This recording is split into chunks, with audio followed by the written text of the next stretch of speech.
We're talking about Blair Witch, the JavaScript library, right? Not Yeah, of course, I of course. I Yeah, of course. I was Yeah, programming. What are yeah. you talking about? A movie? No, of course. Okay, look. So yeah, let's get started. So this is going to be a great little podcast talking about films. We have this great book that Jonathan suggested. So I just wanted to quickly talk about our hosts and introduce our awesome hosts. So first we have Jonathan. If you want to say hi and do a bit of an intro on yourself, who you are, where you're from. Sure. Hi, I'm Jonathan. I'm now a technical writer. Used to be a developer. I live in Cape Town. Love movies. And the book that we're basing this podcast on is one that was recommended to me by another podcast that I'm a follower of. It's all about the movies of a certain year, and I'm a big fan of the movies of that year. So I'm very excited to discuss these movies with the rest of you. Awesome, and our other awesome host or slash reviewer is Tom. So did you want to introduce yourself also and say how much you love movies? I'm actually a little bitter that John went first. I know this is his idea and everything, but it's still, it hurts. It's 7:00 in the morning. I'm True. Tom from Miami. And so throughout all of these podcasts, I'm probably going to be bitter because it's very early in the morning and no one should be talking about movies this early. Developer, very excited to be talking about these movies. Some of these movies, we'll slog through the others. We'll figure it out. Yes, that's actually a really great point talking about what movies we are going to be talking about. So I just want to show everyone a list. So this is the actual list of movies that we will be going through. So if you wanted to pause here just to kind of have a really good look at the list, but just to sort of do a quick overview, we have some really classic movies. So this is all based on a book, which is from what year was this? This is from the book is titled Best.Movie.Year.Ever. How 1999 blew up the big screen. So it's all about movies from, well, not all the movies from 1999, but I think the top grossing or the most popular movies from 1999. Mm-hmm. Yeah, I like that period. Fun fact, 1999, I was actually 2 years old in 1999. Yeah, crazy. Oh my God! I can't tell if you're joking or serious. No, I'm very much joking. How dare you? No, we all know you are a massive boomer, so that sounds completely incorrect. Yep. The funny thing for me, just to kind of go a little bit personal here, but for me, 1999 was a very pivotal year personally. And 1999 was a year that I spent watching almost every single one of these movies. There's some on this list that I haven't watched, and one of the reasons that I was keen to do this podcast is to fill in those gaps. But 1999 was a movie year that I remember vividly, many of these movies. So this is going to be quite exciting for me to kind of talk about these movies with other movie lovers. Mm-hmm. All right, so we have a name, Jonathan's Movie Nostalgia Tour. These are the only movies John's actually watched. That's what it sounds like. Yes, that sounds cool. Yeah, look, I'm also excited to watch. I've seen most of these movies, but there are a few I haven't seen. But having Blair Witch as the first film, I think is a really I don't know, for me it's a nice intro. So just before we get started on our thoughts, I wanted to sort of, me personally, I think IMDb is a really great kind of benchmark. Like, I love their star system, and it's very rare that I'll look at their star and go, no, that's completely incorrect. So I'm not sure if you guys know, this got a 6.5 stars out of 10, and for me personally, it's actually less. Like, this is like a 5 out of 10 for me. It's like, but I do see how it gets 6.5. Like, it did push the envelope. It was a kind of intro to a style of movie. So I'm not gonna disregard the 6.5. Like, I can see why people would bump it up a little bit higher. So what are your guys' thoughts on having it at 6.5 on IMDb, and what kind of star rating would you give it if you had to put it into IMDb? Tom? I mean, I am no longer going to refer to this movie as the Blair Witch Project. I'm going to call this, I've affectionately renamed it Worse Cloverfield. Yes. I like that one. That one really rolls off the tongue. Really bad interpretation of the Paranormal Activity. That's a really good title for this movie as well. Yes, it Yeah, is. I would say, if I'm speaking for my fellow Gen Xers, which obviously, I'm a part of that club, Yes, you are. I can understand, I can look back and see why this movie is pivotal, right? It's got that, not to be a movie nerd, but that Citizen Kane quality. You've got it's hard for us to look back with the lens of what it was like at the time. I'm sure this was scaring the pants off people at the time. Today, watching it streaming on Amazon off my laptop, I was working while watching it. I Oh, mean, absolutely. I've got some code up. I'm writing some things. There's somebody in the background screaming, "Mike, Mike!" I don't know. It. I don't think it had the same effect for me. I'm gonna lay it like in the 4 category. Four. That's not Yep. to say it's not an important movie, No, no, fair but yeah, enough. I'm gonna throw a solid 4 out of 10. A solid 4. Okay, that sounds fair. So, I I need to first admit that this is one of the movies on the list that I haven't seen. Part of the reason for that is I'm not a big fan of horror movies to begin with. Mhm. Um, I'll enjoy things like Scream, slasher flicks from the 90s that have comedy rolled in with it and a bit of gore and that kind of thing. But the general sort of horror movies, Paranormal Activity, The Ring, those kind of things, those like really good horror movies, I'm not a huge fan of. I tend to stay away from them. So I hadn't seen this. And I hadn't really followed a lot of the hype that went around it. The first time I really dived into the hype was actually reading this book and kind of getting an understanding of the history behind how the movie came out and what you were saying, Tom, about being able to go back in time and experience Mhm. that. So I started watching the movie, and I was doing a similar thing to you. I don't get a chance to sit and watch a full movie really anymore unless it's something my wife and I can watch together. And there's no way she was going to watch this with me. So I was watching it either during lunch breaks or in the evening when the kids are being put down, sort of in chunks. And I started watching this movie, and the first maybe half an hour, I was bored to death. Absolutely. Because it's the intro Same. and it's the Same. setup and it's getting to the point and whatever. And I was ready to give up on this movie. But because I have to finish watching the movie for the podcast, I powered through. We'll probably talk about this in a second, but the whole found footage, shaky cam thing definitely put me off. But having read the story of how the movie got put together and trying to put myself in the mind of somebody who followed the hype, and we'll probably dive into that in a second. As the movie progressed, I started appreciating it for what it was at the time. And I started appreciating some of the things that they did and some of the ways that they did things. And by the end of this movie, I am prepared to agree with the IMDb rating. Oh my goodness. Yes. If I had to sit down and watch this clean for the first time with no background, even today, it would suck me in.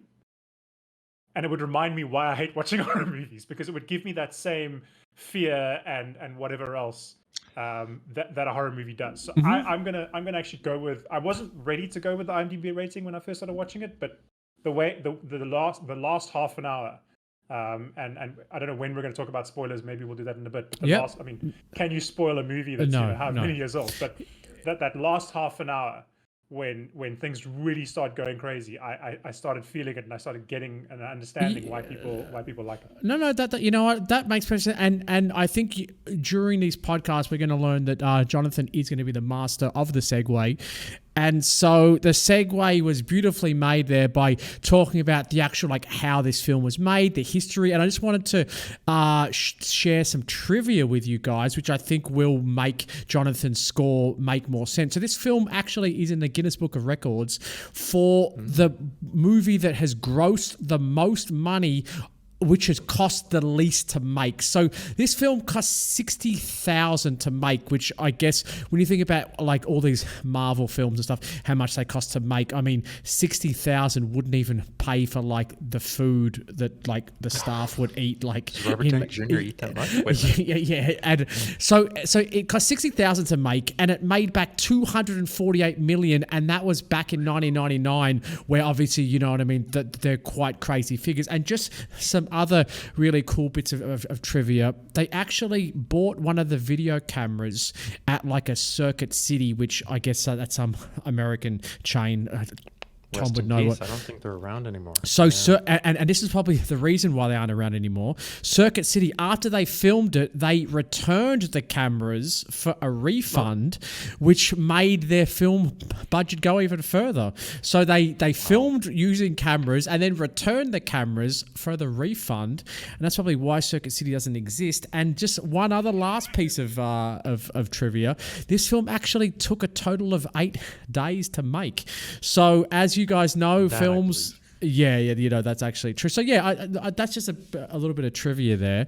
So I want to point something out quickly. I did a quick Google. 60 grand in 1999 is actually right around $100,000 today. Okay, So that is crazy that that this is movie crazy. made 100 or was made for 100 grand. Wow. Well, to give you some context, there's a show on Netflix that exists called The Movies That Made Us. Ah, yes, yes. And I Very was cool. watching the episode about RoboCop last night, and RoboCop was this big budget sci-fi special effects, and that had about 100 grand budget. Now, obviously, that was in the 80s, Yes. but that kind of gives you an idea of what they were working with. Mm-hmm. Wait a minute, so- that was in the 80s. So what was that in cocaine dollars? That's the Well, real question. exactly. So Andy, we've told people what we thought about the movie and what our rating is. I'd love to hear yours. Yes. So I actually, you know what? But just before Tom started his spiel, I was about 5. Like, as in, you know, I said like a 5. But like the more Tom speaks, perhaps it's his beautiful voice. I'm not sure. But it started to drop. And when Tom said 4, I'm like, you know what? 4. It actually is a really fair rating for this film. And the issues I have is that it hasn't aged well, as in, yes, it's pushed a genre of film which never existed, but because other films came after it and did the genre so much better than this film did, it kind of then made, when you come back and watch this film, it's like, oh, it really hasn't aged very well. And there was long periods of this film where I just checked out. Like at the start, I was kind of like signed up first 10 minutes, and then I can honestly say from after the first 10 minutes till there was at least an hour in there where I was pretty much completely checked out. But like I was looking at my The phone. mark of a great movie. Oh yes, absolutely. And like, I guess, you know what, we could get into spoilers, and I guess we should be clear. All these films are from 1999. If you haven't seen these films, then you should probably do yourself a favor and watch them all. Pause now. Go and watch the movie, then come back. John, this is the first episode. If they pause now, they're never coming back. Yeah, true. This is true. So like you watch the last 10 minutes and yeah, honestly, this is one of those films you could easily watch the first 10 minutes, fast forward and just skip to the last 10 minutes and watch the first 10 and last 10, and you've got the whole general gist of the film. I don't know if I agree with that, Andy, because and I'm actually going to go back on my rating a little bit. I'm going to be in our first podcast ever. I may flip flop and change my score because John jogged my memory. I was completely checked out the whole movie. Yes. But the last 5 minutes when she comes around the corner and Mike is standing in that corner, I'm not kidding. Oh, yeah. The hair on the back of my neck just stood up thinking about it. Mhm. And so but I don't think you would have had the same effect if you skipped that chunk of boring walking around the woods screaming at each other.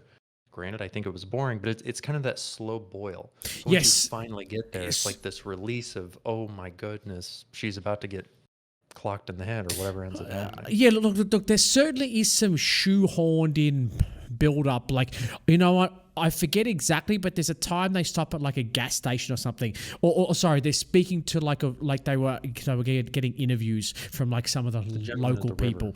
Yes, and then like during this whole interview process, you could see they're like shoehorning like things in, like, oh yeah, this that they were crazy, and yeah, this isn't an urban myth. It really and so yeah, so they shoehorn some things in there, and kind of like as I'm watching it, I'm like, yeah, this isn't very discreet, but I guess, you know, it's because I'd seen it before. So I guess seeing it for the first time, and I don't know, like, I just think it hasn't aged particularly well. But yeah, I still do stand by the 6.5. As in, I wouldn't give a 6.5, but this is definitely one of those movies that if someone said, yeah, it was pretty good. But anyone who says it's a work of art or it's kind of like a 9 out of 10 film, then we are definitely going to have problems. But yeah, It would, it would be interesting to and I didn't think about this till now, and maybe we should do this for the next episode.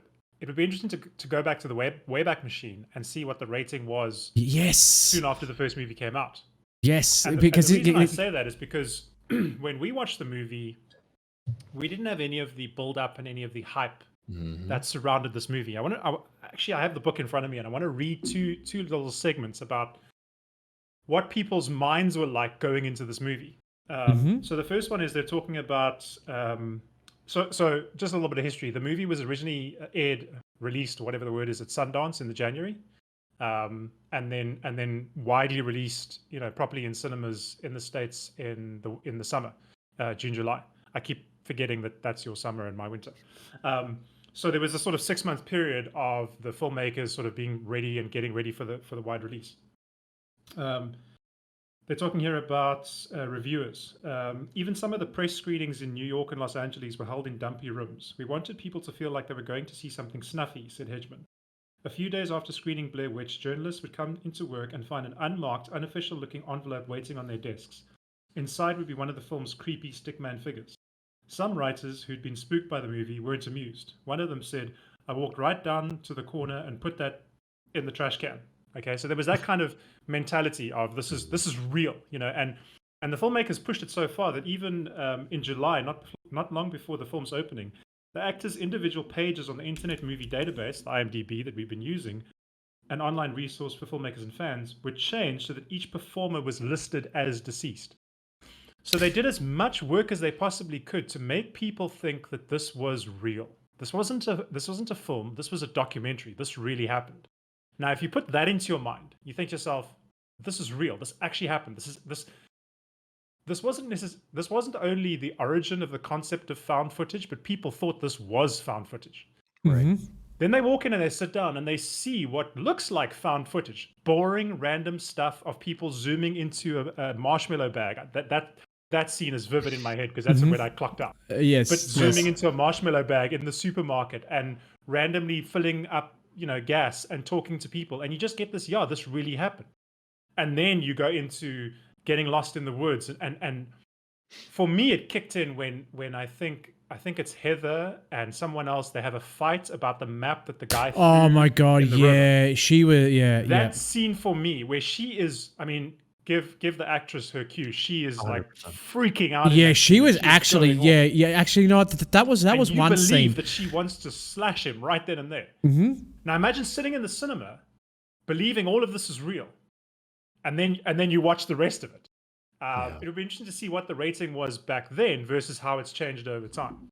No, you know what? That is actually true, and like there certainly it was like a marketing machine as well. Like this film was a marketing, and I think that's why it's really well respected because it wasn't just this film that they made it, they put it at a film festival and exploded. It was like a marketing machine. First time this genre has been pushed, and obviously this has been done and redone. Sometimes it's been done better, sometimes it's been done worse. But I don't think anybody can not say that this film pushed a different genre, like, and it definitely improved the film industry. Like, like obviously we're living in a world now where everything gets rehashed. They're remaking films from the 80s and just slapping on the same name, but just using different actors. And like, this is a time where they pushed an envelope. Like this film was not made.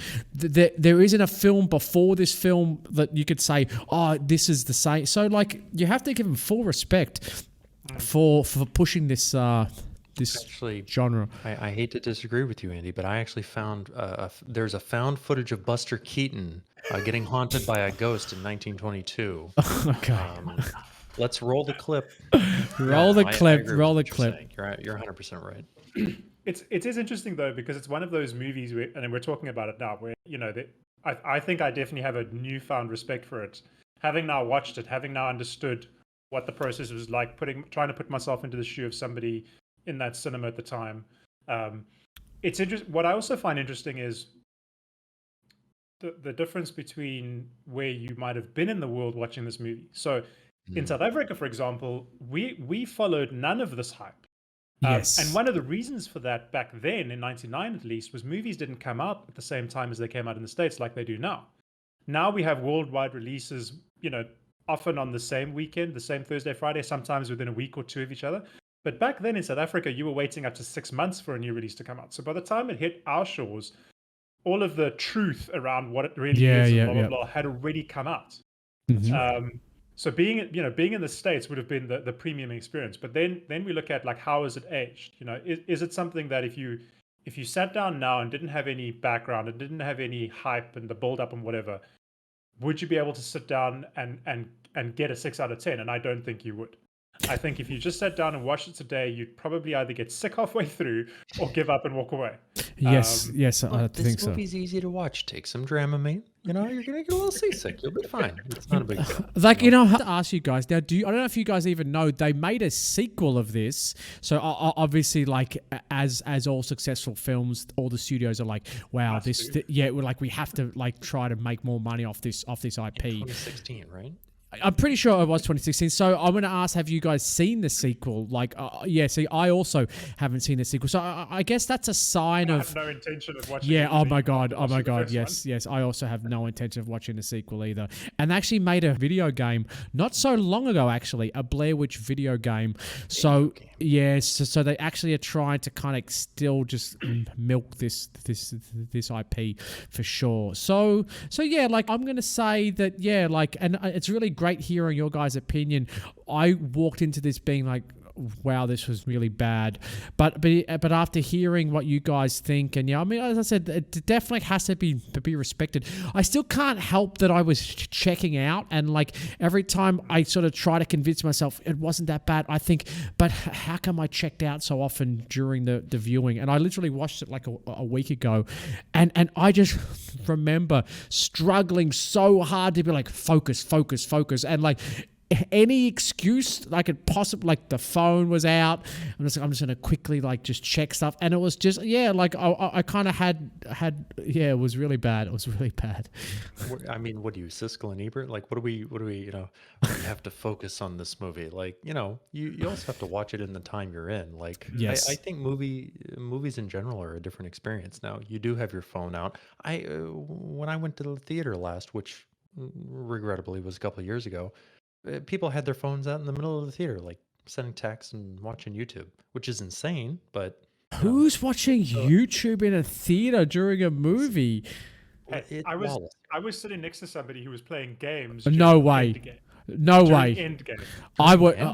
During Endgame. Oh my God. Never said that to I Andy. had to move to the other side of the cinema because this person, because when I booked my ticket, I was on my own. I'd said to my wife, I want to see this movie very soon after release. Of course, you I have want to. to go to a late night viewing, so it's that sort of nice vibe. So Yeah, it's like a yeah. 10 o'clock show.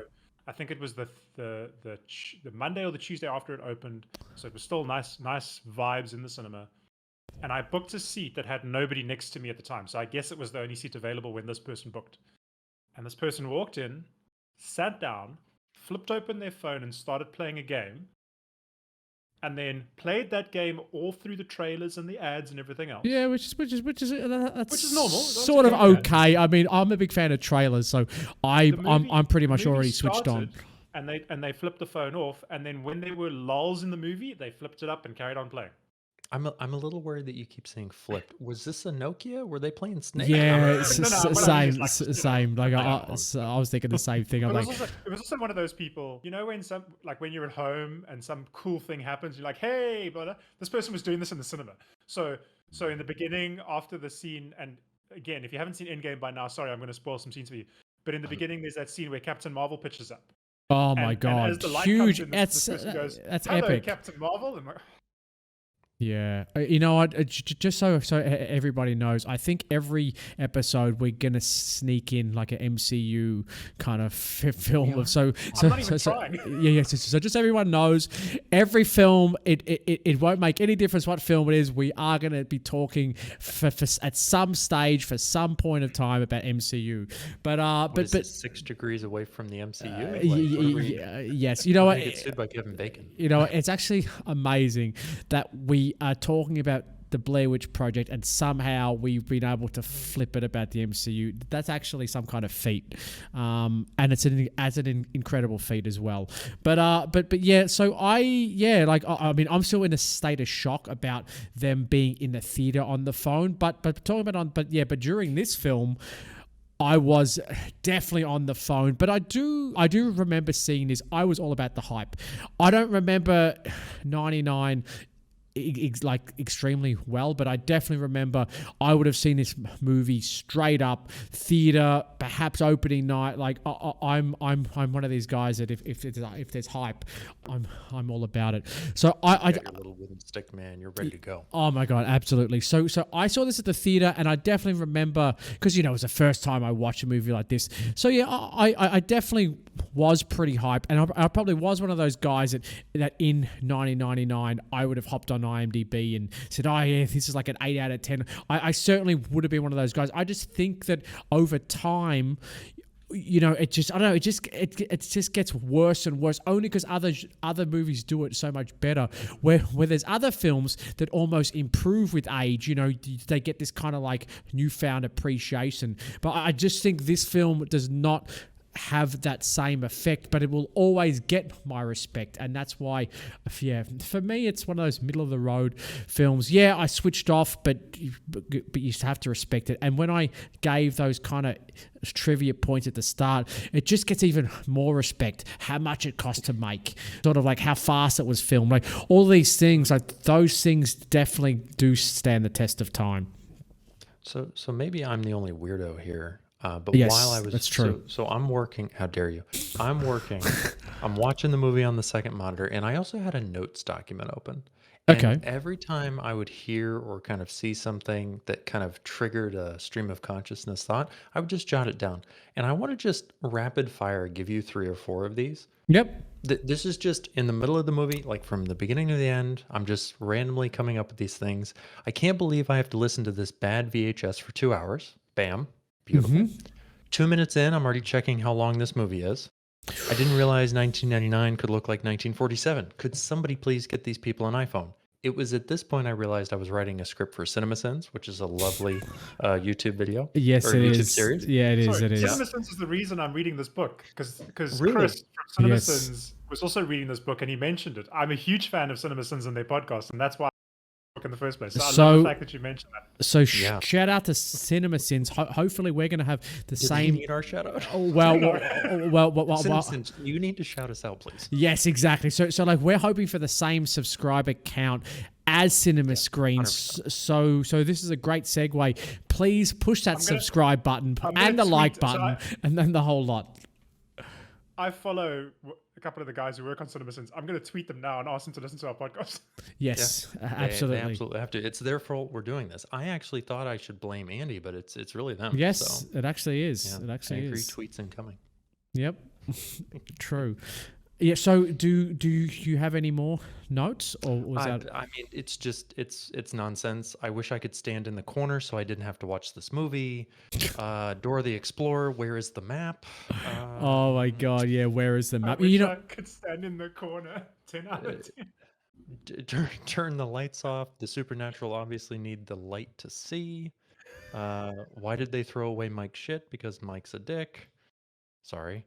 Yeah. You may have to beep that. No, Sorry. no, we don't. No, but okay, look, But I want to ask a question, and we're going to get into spoiler territory here, so I'll preface this by saying that I'm the kind of person, once I've watched a movie, especially with the way I watch movies, I don't generally follow everything that's going on. So what I like to do when I finish watching is I'll go onto Wikipedia, because Wikipedia usually has the best plot, reviews, Yes. synopsis, whatever, of a movie. And I'll go and read through the plot, and I'll kind of see things and hey, I didn't realize that. Did either of you realize that that scene with Mike at the end where he's standing in the corner relates back to an earlier conversation they had with the fisherman about somebody who found these kids, and Yes. then one of them was standing. yes, yeah, of And course. then when I saw that, then a lot of things kind of made sense to me as well. Yeah, So no, that was pretty cool. yeah, I so- missed that the first time. No, so that's kind of why I alluded at the start. I said that they hand-fisted and shoehorned in. So I really paid attention to, because every interview they were shoehorning in the ending. So like I already knew this, and I guess that was sort of cool. Like as in, I don't know if you could call them Easter eggs. Like they sort of are Easter eggs. They're interviewing the people, and then they're kind of shoehorning and say, and yeah. So I did understand that, and so yeah, that was actually cool. That they did Here's that. but here's the way I look at it. I don't know if it's shoehorning. When a magician does a card trick, they kind of Mm-hmm. flip the cards in front of you. Yes. They sometimes will stop on one and it catches your eye. Yes. That's the way I looked at that scene. Like Mm. I don't know. I mean, obviously now that I know, but I don't know if looking back, I was listening to that interview and something stuck out like, oh, they're really like pulling me by the nose. I think, Andy, you've got kind of existing knowledge because you saw it back in the day. Yes. But for me, when she comes around the corner and sees Mike, spoiler alert, in the corner, like I just had that visceral reaction because I did remember that. Mm. But at the time of the interview, I was kind of like, okay, yeah, kids in a corner, And this is now, horrible. now add that reaction to somebody sitting in the cinema thinking Yeah, this is all real, yeah. and they paid Yes. attention to all of Yes. that, and then they see Exactly. that final Exactly. scene, and then you I know, mean, I'm a baby when it comes to scary. I do not like scary movies. I'm upset at both of you for making me watch this movie. I'm upset. I'm So upset for making myself watch. So you yeah, know what? Sorry, I just have to ask. So you guys thought? So would you call this even a scary film? See, that's the question. Because a scary film to me is like an axe murderer running around. You know, like you know what I mean? Like the standard jump scare. Even something like Scream, which you spoke about earlier. Like Scream does have a lot of jump scares in it. You know, like there's someone that opens a door and boom, there's a face there. Boom, it's a jump scare. Where with this film, I mean, if you can you please let me know all the scenes in the Blair Witch where you would actually say are scary. Like yeah, I would 100% agree that last scene, the final scene, yeah, it's spooky or creepy, like but like scary. Like I was not scared. There was not one point in this film, even when they're out in the camping and they're hearing the sounds and they're freaking out. The sounds are all around them, and they got the torch. There was, as I said, there was not one point in this film where I was actually physically scared, and I would love to hear if you guys agree I or not.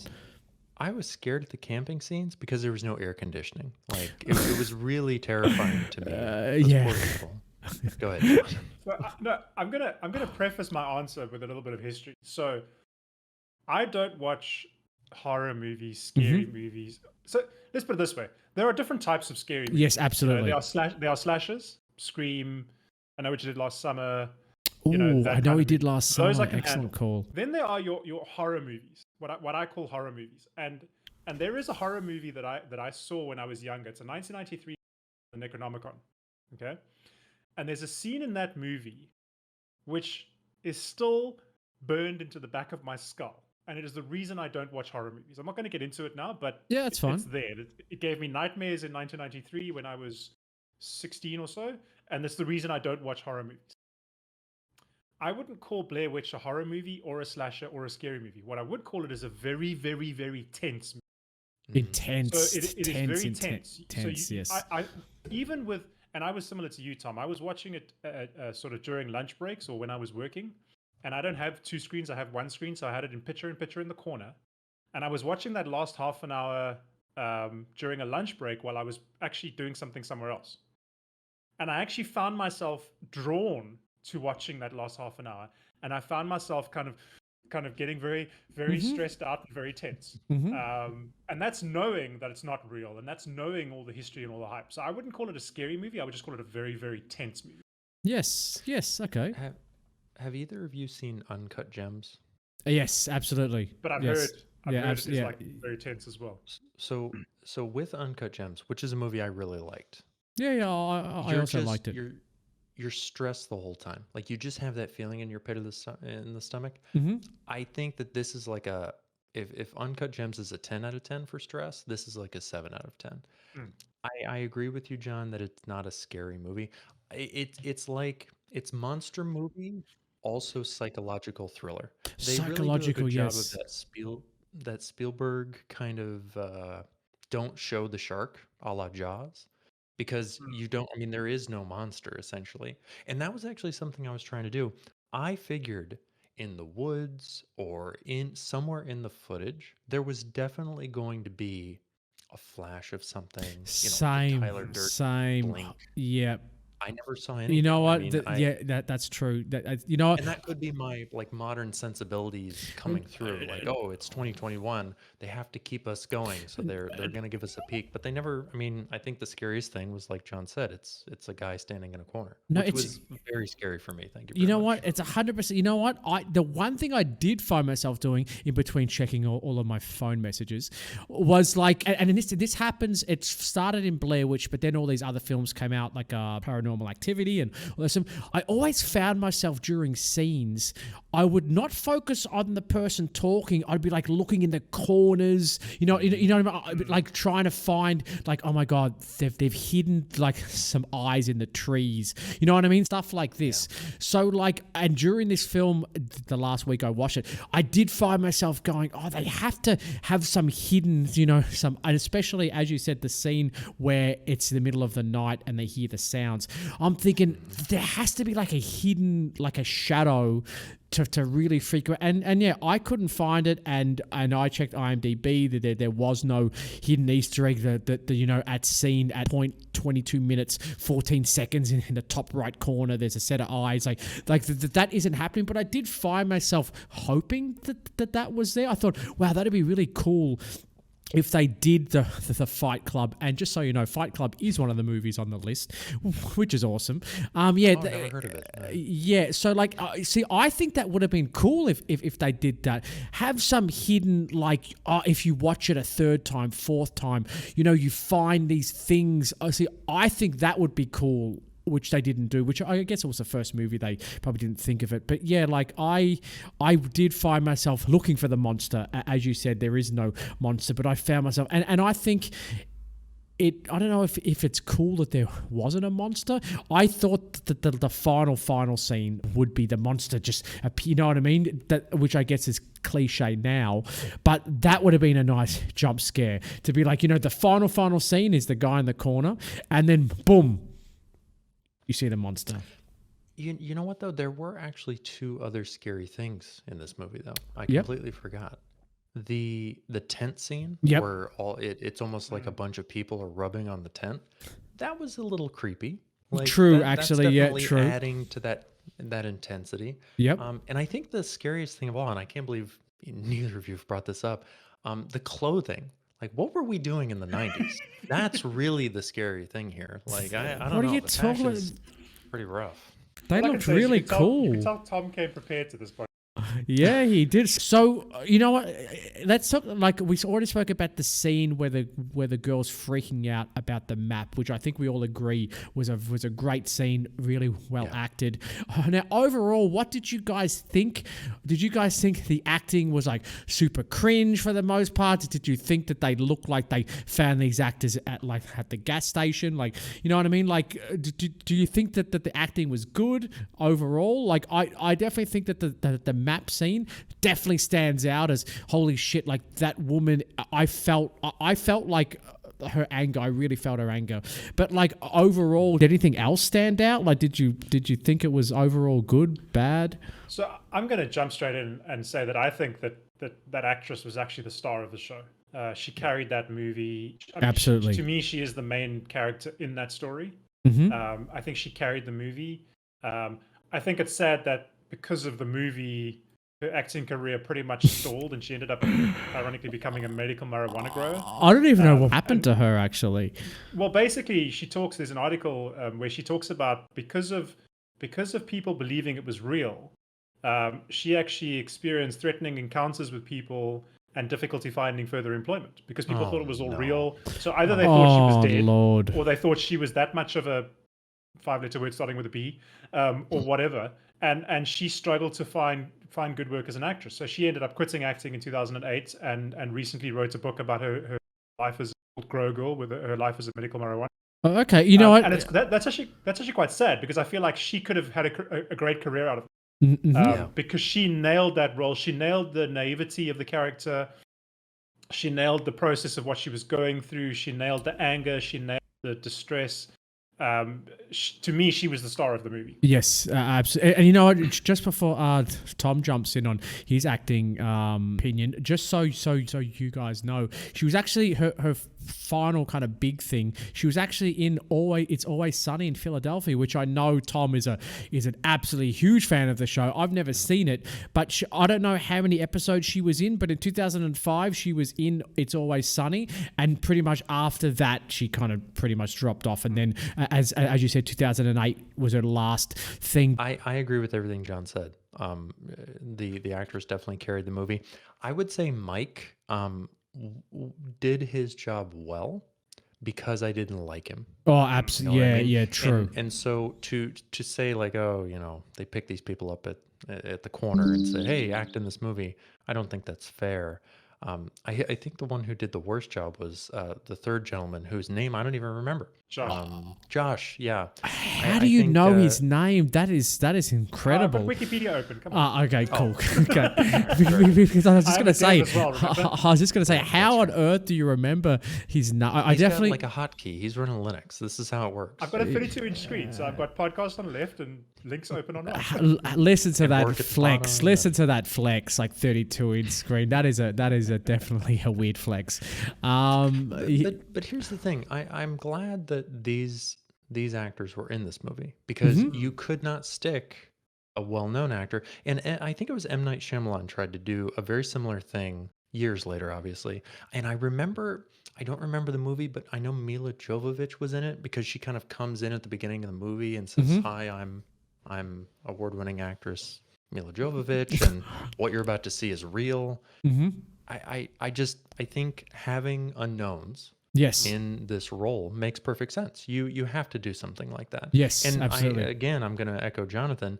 I'm blown away that their careers didn't skyrocket after this. It probably should have. No, that makes perfect sense. So yeah, I agree again with both of you wholeheartedly. I think that Mike, I hated Mike. I still hate Mike. Like if I saw Mike on the street, I'm not sure if I wouldn't say something to him. Like I'm Mike? yeah. Like I'm not sure. Like yeah. So there was Mike. Yeah, and yeah. Like honestly, the girl Heather. She 100% did steal the show for sure.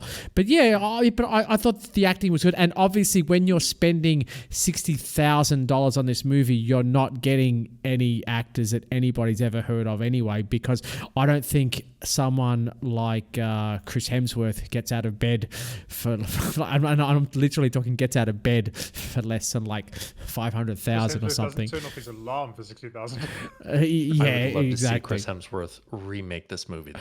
Oh my That would god, be- I would love to see that Chris would be great. Hemsworth to do anything on screen. To be honest, like he could just do anything on screen, and I do mean anything. Yeah. I've got a question. I've Yep. got a question. Given the state of information in 1999, and I mean, as we're all web developers, we know how the internet has changed. I mean, the internet was what 4 or 5 years old at this point in time. Yes. Do you think they could still make a movie like this today? Oh my god, that is easily the best. That is a thumbnail. Like that is a title of this film. It's just like it's Could you make this today? Oh my god, no, it's because it's true. Because the internet back in 1999, all that hype we spoke about. How is it real? You couldn't pull that up. Like you couldn't pull anything like that today because that theory would just get debunked. There'd be posts on Twitter. There'd be like a massive subreddit within 5 minutes. I mean, you would have some nerd like us. Yes. Going and finding the IMDb page where they made the change. Yes. And posting it saying, well, here's who made the change on this day. And look at the director. Who made the change. Yeah, it's 100%. So yeah, and I guess that does show how it hasn't aged. Like as in, in 1999, they were able to just get away with all of that hype. But that hype now would have just died literally within 5 minutes. Like that, there would be so many posts, and it would just be like shot down. But like Madonna is kind of a mirror of like a Britney Spears. Like I think that these things repeat. So maybe the same engine couldn't drive it, but I think now you could do something similar leveraging social media. You know what I Well, mean? that Like, I think that's the key point. You would need to yeah, understand the technology, and as you say, leverage it. yeah, Which is what the filmmakers did very well back then. Is they didn't use the internet; they used the technology of that. right. Well, they did use the internet to some degree, but not to the degree that they would have to. So that you would have to do a lot more work. You would have to have a social media manager Yes, yes. Yeah. on previous president levels to be able to pull something like that off. So Yeah, I'm hearing that we're gonna pool like 100K together, and we're gonna get yes. some TikTokers, and we're gonna remake this thing. Let's go. Absolutely, absolutely. Okay, you know, so that's a great question. Could you remake this movie today? And we have spoke about it started a genre, and obviously, so I'm gonna throw out the question to you guys because this film did start a genre, and I've said now many times that other films have done this in a lot better way. If I'm gonna ask you guys, what film would you say has so like it could be like Paranormal Activity or like what film stands out to you that you watch today and go, wow, this is definitely inspired by Blair Witch, but oh my God, they've done this so much better than Blair Witch. Like, do you guys have a film that you could just straight up say, yep, this film was 100% inspired by Blair Witch, but oh my God, they've just done it so much better? I don't have an answer for that because I haven't seen any movies Yeah, that would be you. inspired by Blair Witch. So I actually can't answer that question. I mean, you have heard of Paranormal Activity though. Heard This of kind, it? yeah. Never seen it. Yeah, yeah. See, that's definitely inspired. You could tell that they've used the inspiration. It's not so shaky cam, but it definitely has that eerie. The whole time, it's all these security cameras, and it definitely sets up this exactly like Blair Witch does. So To your point, Andy, I think Paranormal Activity is very much a mirror of oh, this movie, absolutely, right? absolutely. Like they elevate, they take Blair Witch and they elevate it. It's the in-house security Yes, cameras instead of the shaky cam. yes, Um, and I also think you've got like different genre versions of Blair Witch as well. I mentioned Cloverfield, the shaky yes, cam monster movie, and that's definitely a monster movie. yes. But yeah, I think that I think that this concept kind of lived and died with Blair Witch. There were definitely kind of evolutions, but I don't know if it invented a genre. You know what I mean? No, yeah, of course. Yeah, there's certainly, I agree, there hasn't been another film that's like, oh my God, this is an exact replica. Right. They've just changed the name. But I definitely think that, like, they did define, I mean, the shaky cam, if you tried to make a movie, like, I mean, I don't know if you guys noticed, there were times in the movie that, I wouldn't say I felt physically sick, but the way the camera was moving, it's like, holy shit, like, you could tell, like, you kind of have a newfound respect for these big box office, how how things get edited and filmed. Like you could see that this is definitely like unedited sort of footage and whatnot. So yeah, see, I would say that it did. I mean, the whole shaky cam, that whole genre was defined from this film, and then that I don't know what you'd call Paranormal Activity as a genre. It's I don't what would you call that genre? The kind of I guess it's still in the found footage. found footage camp. Yeah, Yeah. yeah. I would say this, and again, relying on my Wikipedia food, but I'm looking at the movies on Wikipedia that are classified as found footage. Yes. And I've heard of there are a couple of movies that are classified as found footage before 1999, but I've heard of. So it may not have defined the genre. It certainly put it into the mainstream. Yes. And then as I scroll through that list, I'm seeing things like Cloverfield, End of Watch, End of Watch, District 9. District 9. So That's a great shout out. That's a great shout out. Taken the genre and done a lot with it. But I would agree that while it may not have created the genre, it definitely pushed it into the stream and made it a tool that Hollywood filmmakers could use. I know this is going to be a stretch. You know what the biggest influence that came out of Blair Witch is? The Office. Are you serious? I want you to think about it. So The Office, the British Office and the US Office are not found footage, but they're kind of like a documentary style. I'm telling you, I'm drawing a line between the Blair Witch and Ricky Gervais. Oh my god! 100%. You know what? My mind has actually been blown. If you stop this, if you're on YouTube now, I want you to stop it. Just go back 10 seconds and put it in slow motion, and you could see my mind just actually like explode. Like that's actually it's as soon as you said like the second you said Office, my immediate thought is, oh my god, is this guy on drugs? Like did he have drugs before he started? But then as soon as you said about found footage, it's a document. It's true. I mean, yes, it's a complete different story. Like but the actual style, it's the same. Oh my god! Oh my See the god! threads. I know. Listen, I'm a thespian. I don't know if you knew. I'm all in. I'm Tom, whatever your preferences in life, that's your own thing. I have a newfound respect. Like I consider you guys like incredible people, a huge amount of respect both. But like you making that call, it's just that's it. Like I desperately need like a recut version of the end of Blair Witch where Mike's standing in the corner and then it just hard cuts to the Michael Scott like looking into the camera. And then it just starts playing the end theme. We desperately need that. Oh my I god, may have to do that. That's true. No, look, honestly, so let's actually round this out with like our final thoughts. Like let's say to someone here, and I'm sure everyone that's watching this has seen the Blair Witch, but let's kind of do a shout out to say, would you recommend you sitting down and doing a rewatch like we did?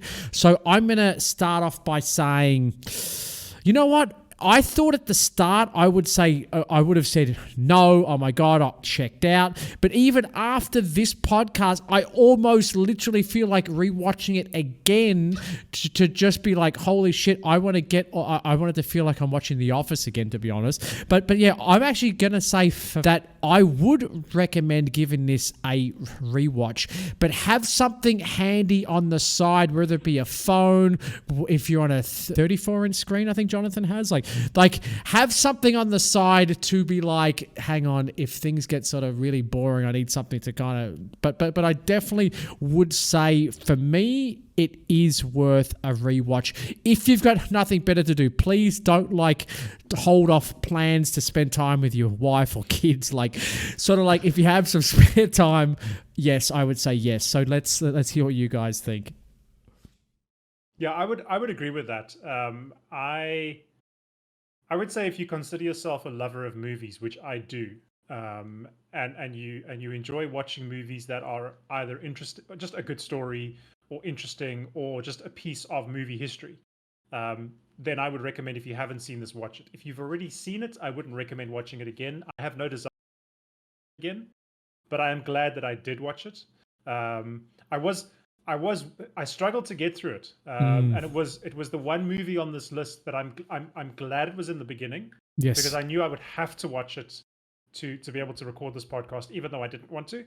I'm glad now that I have watched it, and I understand what people were going through at the time watching this movie, but I don't have a desire to go and watch it again. So if you have seen it, I wouldn't worry about watching it again. If you haven't seen it and you would like to understand, I would recommend it from there. I mean, you're both correct. I think the only caveat I would give is if this movie is going to give you nightmares like it gave me nightmares, no, absolutely skip. It's not, to me, it's not A Quiet Place where even though it's a horror movie, you still have to watch it. It's definitely one that you can skip if you don't like scary movies. But if you're braver than me, 1,000%, if you're a fan of kind of scary movies in general, you have to watch this because this is kind of what I would call one of the pillars. Yes. Yes, and just to confirm, Tom said if you're braver than me, which pretty much refers to everyone on the planet. Literally everyone. Yeah, Everyone. like literally. So let's look at the list quickly. So next on the list we have the following. Quick quiz: who directed the following? Oh my god! Oh my god! I can't answer that. I'm on the Wikipedia page. I have no idea. This blew me away. One of my favorite directors, Christopher Nolan, directed this movie. And as an avid Nolan fan, yes. As an avid Nolan fan, I have not seen this, so I am very excited to watch I'm this. exactly the same as you, Tom. I didn't know about this movie until I read the book. And while reading the book, discovered it was a Christopher Nolan movie. And I'm like you, I love, pretty much everything except for the last Batman movie, but that's a whole other story. But I love pretty much everything that Christopher Nolan's put out. So this movie is the reason that I wanted to do this podcast. Because when I was reading the Yes. book and I got to this, I read Blair Witch in the first chapter and I was like, whatever. Read this movie and I went, there's a Christopher Nolan movie I haven't seen. I need to watch this. And then I carried on watching, and then I picked up more movies that I haven't seen that I need to watch. So yes, I'm very. This is going to be a lot easier to find the time to watch than Blair Witch ever was. Wow. You know what's You really know, weird? I found a clip of Following, and Tom Hardy's in it, and he's got his hand over his face. Oh yes, Jonathan, don't worry. That's what's going to happen. Now that you've said that, how dare you insult the best Batman character, Bane? Look, You cannot understand. I didn't I'm insult the character. I insulted the movie. Big difference. Fair enough. Well, look, I'm really excited about the next film, but I'm going to do like you guys don't know about this challenge yet. I just wanted to sort of do this off the cusp a little bit. I'm going to do like a challenge on this video.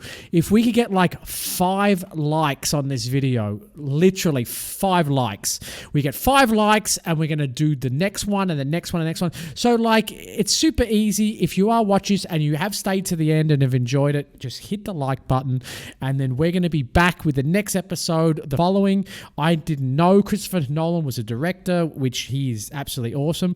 So yeah, I'm super excited. I want to thank you two for being here. It was a lot of fun, and yeah, I'm not sure who, but one of you guys will be the host next on the next one, and I'm looking forward to doing it. Absolutely, Tom. You Right. can see which one of us is the millennial and understands social media and the whole like, subscribe. I know. Yeah, I'm aging just listening to Andy plug all this. You're absolutely right. I would say to wrap this up, remember, kids, always hold on to your maps.